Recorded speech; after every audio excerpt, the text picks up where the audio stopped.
the decision is made to go with MCA. This is kind of a pivotal point in the band. What do you recall about that point in time as far as suitors, or, I mean, did you guys feel like you needed to jump to MCA, or how did that play out? So, yeah, so this was a time in the business, which it doesn't really exist anymore, that I see, where the DIY bands, the Warped Tour bands, all the Epitaph, like, if you went to a major label, they'd shame you. They'd be like, you freaking sell out and blah, blah, blah, right? So what was happening at this time, rewind back, I think to 94, I was working at Bill Silva's office, or maybe it was 95. It might have been 95. You probably want to check me on this, but I'm now promoting all these pop punk rock bands. Like, I'm the guy in the building. There's the country guys, there's the guys that are doing your mainstream artists, blah, blah, blah. But when it came to punk rock and ska, like, that was my department in the building. And then one morning, I was on the mailing subscription for Rolling Stone magazine, and lo and behold, they just plopped on my desk, and they're like, holy shit, Rick. And it was Green Day on the cover of Rolling Stone magazine. I was like, oh my gosh, there's a dude with blue hair singing, it was like, holy shit. So I grabbed the magazine and I run into my boss's office and I just slammed it on his desk. And I'm all, I freaking told you, look at this. Green Day's on the cover of Rolling Stone magazine. That sort of opened the door for thinking outside of the box with majors. That opened the door for majors to get in now with these indie bands. Trust me, no facts, they were courted. Offspring was courted, and they went and signed a major label deal. I think they went to Columbia. Bad Religion went to Atlantic. Yeah. Everyone vacated Epitaph, except Pennywise, which they were offered. All of them were offered.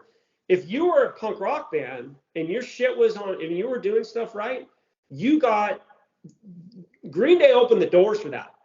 And so we were right behind them. I mean, Green Day already made it. Like, they were on Woodstock that year, I think. That was the year where all the mud was getting thrown at Billy Joe, and it was just this classic concert where you have this punk rock band on this mainstream revival festival that happened in the 60s, but they're now part of the grunge is starting to, the Nirvana movement, everything was like, Soundgarden, all that. It's like, holy shit, here comes punk rock. Yeah. And so we were on Cargo Records, and it allowed us to take meetings with other labels.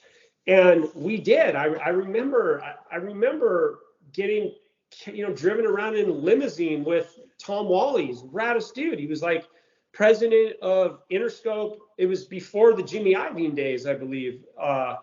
It was Interscope, and he met us in a limousine in Las Vegas, and we're driving around this limousine. I'm like with Blake, I'm like, this is crazy. Like, he wanted to sign us.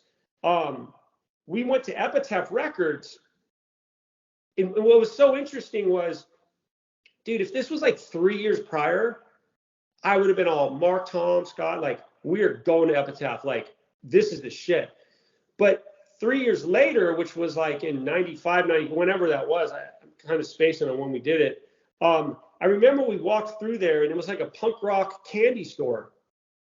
But I just remember Brett Gerwitz's, I don't know, it was just something he was saying that, I felt like we were going to be kind of lower on the totem pole. Dude, there's Rancids in front of us, and No Effects, and Offspring, he's, and all these things, and Pennywise.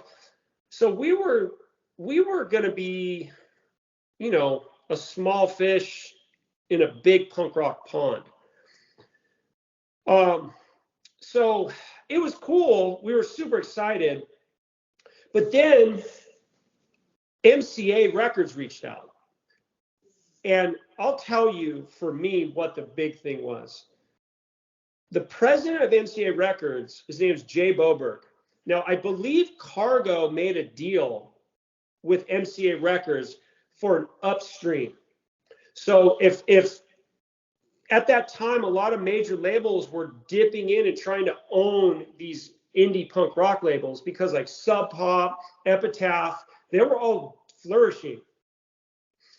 So these major labels probably had meetings where they were like, we need to go buy a cool indie label, or we need just go get one. So MCA did some sort of an upstream deal with Cargo, and we got on the radar at MCA because I believe the owner of Cargo, his name was Eric, he handed the Cheshire Cat CD to the A&R or the president. Fast forward, so we had a meeting, and we met with Jay Boberg. And so I'm like, well, shit, I've got nothing to lose. I'm like, so Jay, tell me what you've done. And he's all, look, I signed the Go-Go's in the Police. Okay, dude, Mark, Tom, and Travis wouldn't really understand that as much as I did, because when I was 16 years old, MTV just was coming out, and I was like the biggest Go-Go's fan then, and I'm still the biggest Go-Go's fan today. That's why I signed the Aqua Dolls.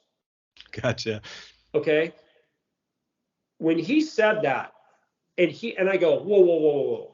Tell me about IRS. Tell me everything about it. And that's what I made him talk about. We walked out of there, and I'm like, no. This is where we're going. Like, we have to go here. Dude, you guys don't get it, but the Police was a three-piece. Yeah. And he knew how to break giant bands. He had an ear for it. And I just had this mad respect for Jay. And we signed there. And I'll never forget, maybe, I don't know, a year into the meeting, he's like, hey, Rick, come up here. You know, we lived in San Diego, so I had to drive to Burbank a lot. I'm not Burbank, Universal City.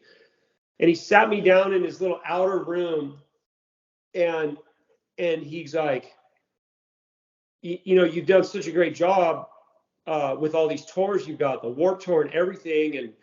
And he goes, I'm going to tell you right now, he goes, your band will be headlining the Universal Amphitheater this year.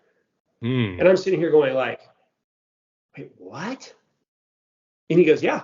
He's all, it's going to happen. And I swear to you, it happened.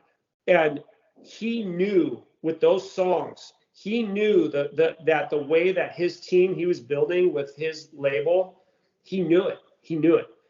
And sure enough, everything he said happened. Everything.